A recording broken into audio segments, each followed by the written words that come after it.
بسم اللہ الرحمن الرحیم۔ السلام علیکم ورحمۃ اللہ وبرکاتہ۔ ناظرین، میں ہوں نصیر الدین القاسمی اور خیر مقدم ہے آپ کا العربیۃ من القرآن الکریم میں۔ امید ہے کہ آپ نے پچھلے 7 سبق اچھی طرح سے سنے ہوں گے، سمجھے ہوں گے، اور اگر آپ نے ابھی تک نہیں سنے ہیں اور نہیں سمجھے ہیں تو پچھلے سبق پہلے سن لیں، خوب اچھی طرح سے سمجھ لیں، آسانی کے ساتھ انشاءاللہ سمجھ میں آ جائیں گے۔ جب ہم استقلال کے ساتھ، ہمت کے ساتھ پچھلے سبق سمجھ کر کے آگے بڑھیں گے تو انشاءاللہ بڑا فائدہ ہوگا۔ مشکل ہماری یہ ہے کہ ہمارے پاس استقلال نہیں ہے، ہم تھوڑا سا ویڈیو دیکھ کر کے چھوڑ دیتے ہیں۔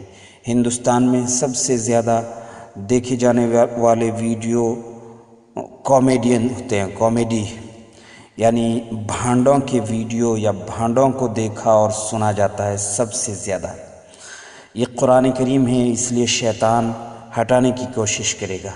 ہم قرآن کریم کو اور قرآن کریم کی زبان کو سمجھنے اور سیکھنے جا رہے ہیں تو شیطان ہٹانے کی کوشش کرتا ہے۔ 1 منٹ دیکھ کر، 2 منٹ دیکھ کر کے ویڈیو کو چھوڑ دیتے ہیں اور آگے بڑھ جاتے ہیں، دوسرا دیکھنے لگ جاتے ہیں۔ اس سے ہم نہ سیکھ سکیں گے، نہ کچھ حاصل کر سکیں گے۔ ہمت اور عزیمت کے ساتھ آپ پچھلے سبق بھی سنیں، سمجھیں اور یاد کریں، پھر اس نئے سبق کو سنیں اور سمجھیں۔ یہ ایک نیا سبق ہے، اس میں ان لفظوں کو سمجھنا ہے، ان لفظوں کو کیا کہتے ہیں گرامر کی زبان میں، یہ سب چیزیں چھوڑ دیں، ان لفظوں کو سمجھنا ہے، پڑھیں، سمجھیں اور یاد بھی کریں۔ قرأ، اس نے پڑھا، خلق، ان کی شکل صورت پر غور کریں۔ قرأ، اس نے پڑھا، خلق، اس نے پیدا کیا، کتب، اس نے لکھا۔ عربی زبان میں جو یکسانیت پائی جاتی ہے، جو انضباط پایا جاتا ہے، یعنی قواعد میں جو پختگی اور مضبوطی پائی جاتی ہے، وہ دنیا کی کسی بھی دوسری زبان میں نہیں پائی جاتی۔ کتب، اس نے لکھا۔ شریب، یہاں تھوڑی سی شکل بدلی ہے مگر بہت زیادہ نہیں بدلی۔ شریب، اس نے پیا۔ سمع، اس نے سنا۔ سمع، اس نے سنا۔ ضعف، وہ کمزور ہوا، یہاں تھوڑا اور بدلاؤ آیا ہے، صرف بیچ کے حرف پر بدلاؤ آ رہا۔ ضعف، وہ کمزور ہوا۔ قروب، وہ قریب ہوا۔ ایک مرتبہ پھر سے انہیں پڑھ لیں، پھر سے انہیں سمجھ لیں۔ قرأ، اس نے پڑھا۔ خلق، اس نے پیدا کیا۔ کتب، اس نے لکھا۔ شریب، اس نے پیا۔ سمع، اس نے سنا۔ ضعف، وہ کمزور ہوا۔ قروب، وہ قریب ہوا۔ اب ہم ان کے ساتھ 2 لفظ اور جوڑیں گے۔ قرأ، اس نے پڑھا، یعنی کس نے، کون پڑھنے والا ہے، اور کیا چیز پڑھا، کیا چیز، کس کو پڑھا۔ خلق، اس نے پیدا کیا، کون پیدا کرنے والا ہے اور کس کو پیدا کیا، یہ جوڑیں گے ہم۔ کتب، اس نے لکھا، کون لکھنے والا ہے اور کیا چیز لکھی، یہ سب ہم جوڑیں گے۔ تو دیکھیں اس طرح، قرأ خالد القرآن، خالد القرآن ملا کر پڑھنے کی صورت میں یوں پڑھا جاتا ہے، قرأ خالد القرآن، خالد نے قرآن پڑھا۔ خلق اللہ الارض، اللہ نے زمین کو پیدا کیا۔ دیکھیے جو تیسرا لفظ ہے اس کے آخری حرف پر زبر آ رہا ہے، یاد رکھیے گا، اس چیز کو نوٹ کیجئے گا۔ قرأ خالد القرآن، خالد نے قرآن پڑھا۔ خلق اللہ الارض، اللہ نے زمین کو پیدا کیا۔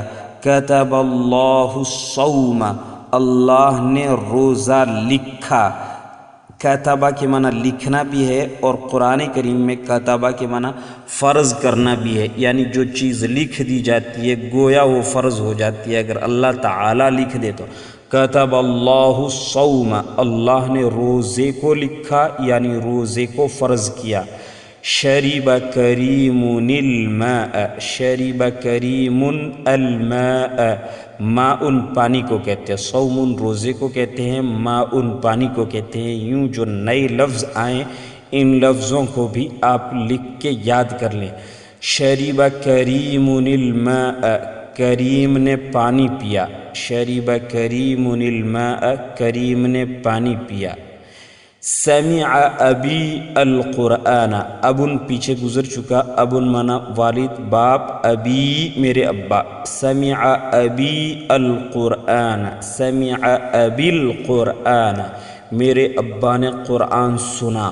ضعف الطالب، طلب کرنے والا کمزور ہوا۔ یہ قرآن کریم کی ایک آیت کا جز ہی ہے، ضعف الطالب، پورا ہے ضعف الطالب والمطلوب، اس کو پورے کو رہنے دیں۔ ضعف الطالب، طلب کرنے والا کمزور ہوا، یہاں تیسرے لفظ کی حاجت نہیں، ضرورت نہیں رہی۔ قرب المکان، جگہ قریب ہوئی، قرب المکان، المکان عربی میں مکان کے معنی جگہ، قرب المکان جگہ قریب ہوئی۔ آگے ایسے ہی کچھ اور لفظ دیے ہیں میں نے، ان لفظوں کے ساتھ آپ کسی بھی دوسرے لفظ کو جوڑ سکتے ہیں۔ اولاً ان الفاظ کے معانی اچھی طرح یاد کریں، تمام الفاظ قرآن کریم میں آئے ہیں، قرآنی کلمات اور قرآنی الفاظ ہیں، اچھی طرح سے انہیں یاد کریں، اور ان کے ساتھ بھی اسی طرح آپ دوسرا اور تیسرا لفظ جوڑ سکتے ہیں، جیسا کہ ابھی آپ نے دیکھا۔ عبد، اس نے عبادت کی، اس نے کس نے؟ مثلا خالد نے، کریم نے عبادت کی، کس کی عبادت کی؟ اللہ کی عبادت کی۔ تو عبد خالد اللہ، اس طرح جوڑیں گے، عبد خالد اللہ۔ ذکر، اس نے ذکر کیا، ذکر کرنے کا مطلب ہوتا ہے یاد کرنا۔ شکر، اس نے شکر کیا۔ حمل، اس نے اٹھایا، حمل، اس نے اٹھایا۔ کس نے اٹھایا؟ کون اٹھانے والا ہے اور کس چیز کو اٹھایا؟ کتاب کو، قلم کو، جو بھی، یہ آپ کو اپنے طور سے جوڑنا ہے اور اپنی کاپی میں لکھنا ہے، اور لکھ کر کے ہو سکے تو مجھے واٹس ایپ پر بھیج دیں، مجھے وقت ملا تو ضرور انشاءاللہ دیکھ کر اصلاح کرنے کی کوشش کروں گا۔ بعود، وہ دور ہوا، بعود قرب پیچھے قریب ہوا، بعود وہ دور ہوا۔ جعل، اس نے بنایا۔ سأل، اس نے پوچھا۔ ظلم، اس نے ظلم کیا۔ بعودہ کے بعد میں دو لفظ نہیں آئیں گے، یعنی صرف ایک ہی، بعود خالد، خالد دور ہوا، اس طرح۔ جعل، اس نے بنایا، کس کو بنایا؟ مثلا اللہ نے آسمان کو بنایا، یا جو بھی بنایا اس کو دو لفظ آپ ذکر کریں گے۔ سأل، اس نے پوچھا، ایک پوچھنے والا ہوتا ہے اور ایک کس کو پوچھا، اس کو دو لفظ، دونوں لفظ بڑھائیں۔ ظلم، اس نے ظلم کیا، کس پر ظلم کیا اس کے ساتھ لکھیں۔ تو ان لفظوں کی مشق کریں، ان کے معانی بھی یاد کریں اور ان کی یوں مشق بھی کریں، اس طرح انشاءاللہ آپ کے پاس الفاظ کا بھی ایک اچھا خاصا ذخیرہ ہو جائے گا، اور ان جملوں کی ساخت یعنی ان کی بناوٹ آپ کو اچھی طرح سے سمجھنی ہے، خوب غور کرنا۔ جیسے آیا قرأ خالد القرآن، خالد نے قرآن پڑھا، قرأ کے بعد خالدن پر پیش اور القرآن یعنی خالدن کے دال پر آخری حرف پر پیش۔ میں جب کہوں کہ اس پر پیش آیا ہے یا اس پر پیش آئے گا یا اس پر پیش نہیں آئے گا، اسی طرح اس پر زبر آیا ہے، اس پر زبر نہیں آئے گا، اس پر زیر نہیں آئے گا، اس پر پیش نہیں آئے گا، تو اس کا مطلب ہوتا ہے کسی بھی لفظ کے آخری حرف پر، کسی بھی لفظ کے، مثلا خالدن کا دال آخری لفظ ہے، قرآن کا نون آخری لفظ ہے، تو اس آخری حرف ہے، اس آخری حرف پر، کسی بھی لفظ کے آخری حرف پر زبر یا زیر یا پیش کا آنا مراد ہوتا ہے۔ تو قرأ خالد القرآن، خلق اللہ الارض، خلق اللہ الارض۔ ان جملوں کی ساخت پر، ان کی بناوٹ پر خوب غور کریں اور آپ ایسے ہی بنانے کی کوشش کریں۔ امید ہے کہ آپ غور سے سنیں گے اور اچھی طرح یاد کریں گے۔ السلام علیکم ورحمۃ اللہ وبرکاتہ۔ میں نصیر الدین القاسمی، خادم ادارہ مرکز المعارف، پیپاڑ شہر، جودھ پور، راجستھان۔